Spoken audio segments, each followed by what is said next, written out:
same point that is made elsewhere in Scripture, but doing a historical survey, as Ezra does in chapter 4, kind of packs its own punch. And let me just ask you this.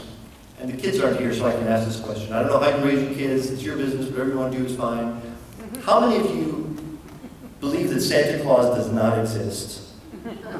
Most of you? Good. Okay, good. All right, good. Most of you. Here? Okay, here? Okay, good. We got here. How many of you hate and fervently oppose Santa Claus? Oh, one. Okay. I'm not. I don't believe he exists. I don't hate him. Tooth Fairy, Easter Bunny, Allah. None of these individuals, they all belong in the same category, by the way, of man-made fictions. I don't believe any of them exists, but I don't hate them. I just think they're the products of ignorance, of a lack of truth. A few years ago,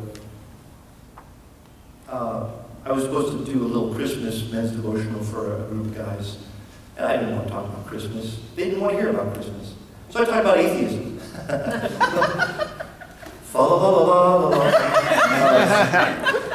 And I don't know what's wrong with me. I just thought I recently encountered these things that they developed in the Middle Ages about proofs or arguments for the existence of God. You've probably heard some of these. The teleological argument, the cosmological argument, the argument for cause. If something is happening now, it must have been caused to happen, right? Something caused that thing to happen, and you keep going back. They call it a series of infinite regression, I believe. But at the end of that series is a being who caused everything to happen, but himself was not caused. We call that cause, that uncaused cause, God. And if something is happening, something caused it. And you go back to the Big Bang, but we still have to ask the question, what caused the Big Bang? The atheist cannot answer the question. That uncaused cause we call God. Okay, so we went through all those, but I had come up with this. I've just been mulling over this other option. I've been looking around. This is just, I think this is last Christmas I was doing this. I gathered all these stories about all the hostility toward God, and I came up with this idea of the hostility argument for the existence of God. The hostility argument for the existence of God. And this is, and I got a little blank there for you, so this is what you can put in there. People do not fervently hate things that do not exist. People do not fervently hate things that do not exist. Not a big Easter Bunny fan? I don't hate him. Okay, because he doesn't exist. Why should I hate him? Why should I oppose him? He just doesn't exist. Again, Allah, the God of Islam. I know he's a fiction. And there may be a demonic force behind him, and we see biblical evidence for that, but the God of Allah is false. He is not true. I don't believe him to be true, but I don't hate him, because he doesn't exist. I regret that so many people have fallen for that falsehood. I want to pray for these people. I want to shed truth on that fiction whenever I can, but I don't hate Allah. People who hate God verify his existence. The opposition in Ezra 4 to God's people verifies that God is the one true God. Because you don't hate things. You don't passionately, fervently hate things that don't exist. Will this work? There we go. Let me give you some examples of this, if I could, and then we'll close down here in a couple minutes. This is fun, and I think this really speaks to our thesis here about why were the people in Ezra's day so opposed? Why were the people in Ezra 4 so opposed to God's people?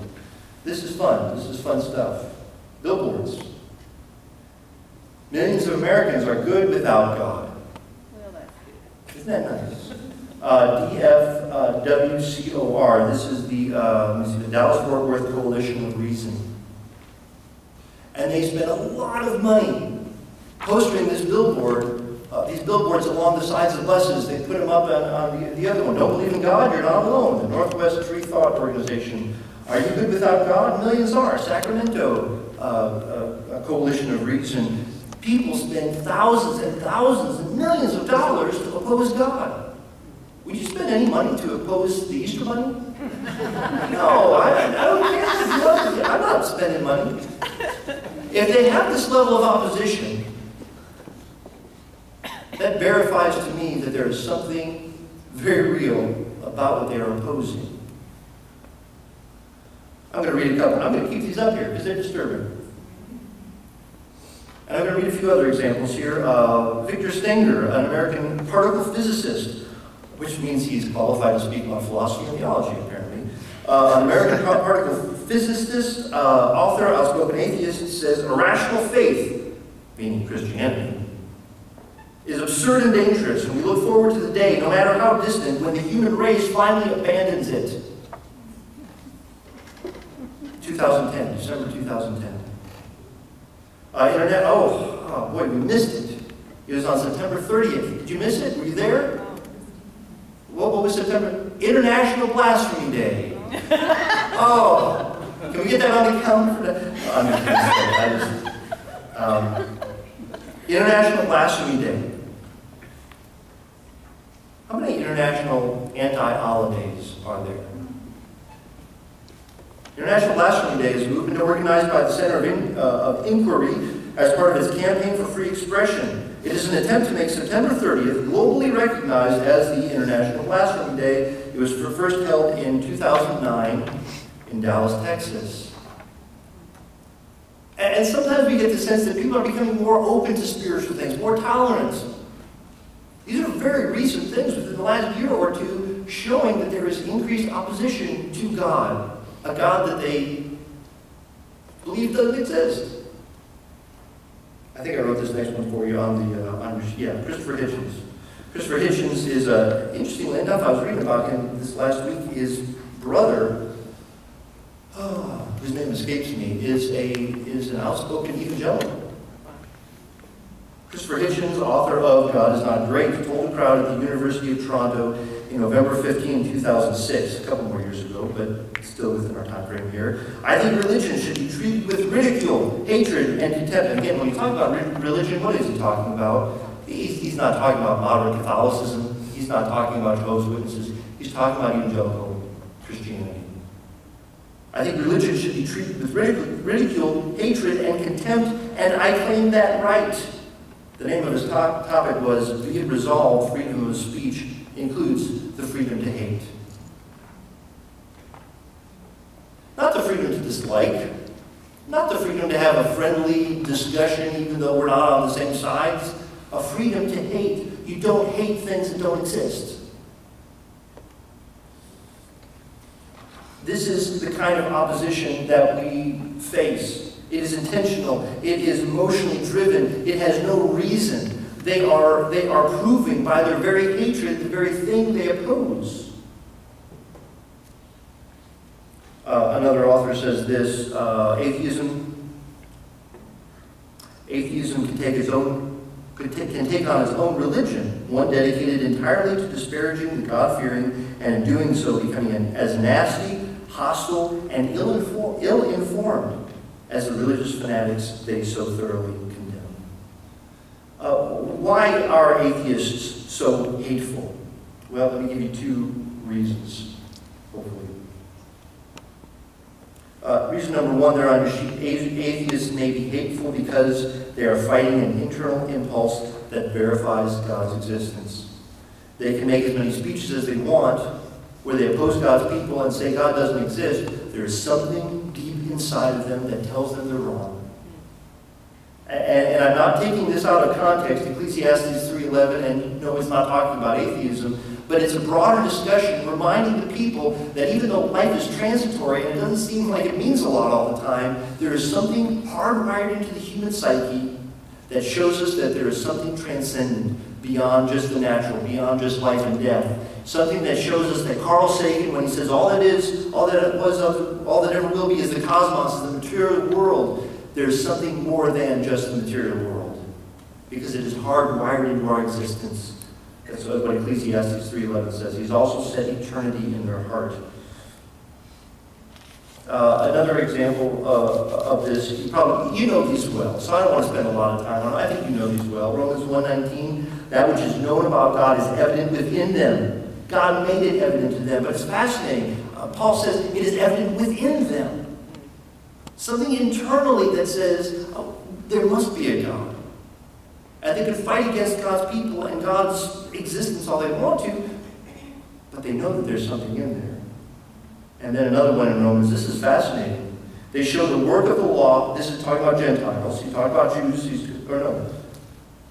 This is work. I think he talked about Jews, and then he's going to talk about Gentiles, and maybe it's the other way around. But in Romans 2:15, he's talking about Gentiles. They show the work of the law written in their hearts, their conscience bearing witness, and their thoughts alternately accusing or else defending them.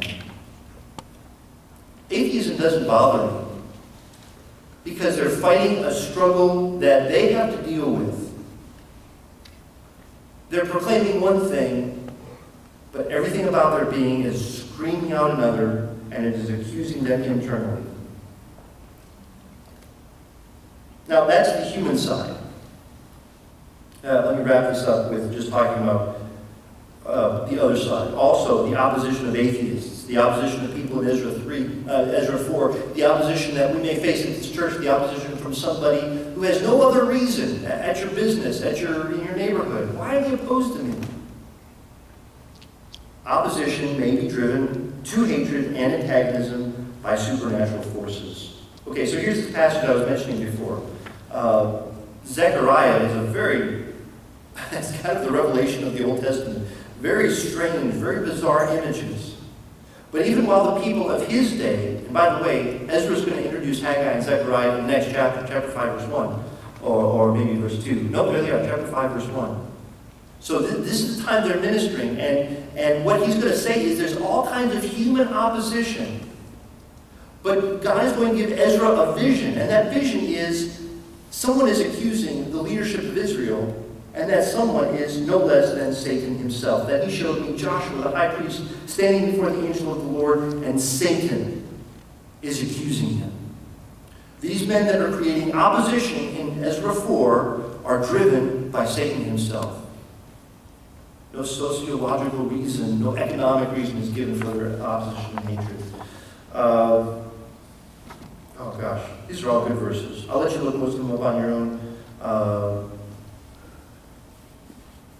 These verses in Revelation is just a fascinating discussion about the opposition, the satanically driven opposition toward God's people. When they have finished their testimony, the beast that comes up out of the abyss will make war with them, meaning the God's people, and overcome them and kill them. Why? It doesn't matter why.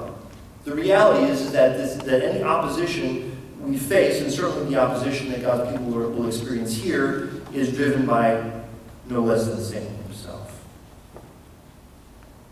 Why is Ezra 4 in here?